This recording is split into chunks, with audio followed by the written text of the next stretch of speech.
సరే, ఇప్పుడు ఈ వీడియోలో మనం ఏంటి చూస్తామంటే, మనము 4 ఇంచ్ స్టార్టర్ బాక్స్ ఒకటి సిఆర్ఐలో మనము కొత్తదిగా ల్యాండ్ చేసాము. దాంట్లో టైమర్ సెట్టింగ్ ఎలా చేసుకోవాలనేది ఈ వీడియోలో చూస్తామండి. ఈ ప్యానల్ చూస్తే 1.5 HP, ఎంత HP, 1 HP, 2 HP, 1.5 ఏదైనా సరే మనకి సెట్టింగ్ టైమర్ సెట్టింగ్ అనేది సేమే అండి. ఇప్పుడు దీంట్లో చూస్తాము.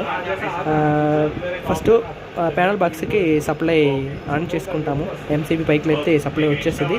కానీ ఇప్పుడు మోటార్ ఆఫ్లో ఉంది. ఇది వచ్చి power of. Cycle CRI, voltage 238 ఉంది, ఆంపియరు 0 ఆంపియర్. అలాంటి పవర్ ఆఫ్. మోటారు ఆఫ్లో ఉందండి. ఇప్పుడు ఈ కింద ఈ plus, fault reset, minus, set timer, ఈ 3 బటన్ ఉందా, ఈ 3 బటన్ పెట్టి మనము దీంట్లో టైమర్ సెట్టింగ్ చేసుకోవాలండి. ఇప్పుడు 3వ బటన్ టైమర్ సెట్ అని చెప్పి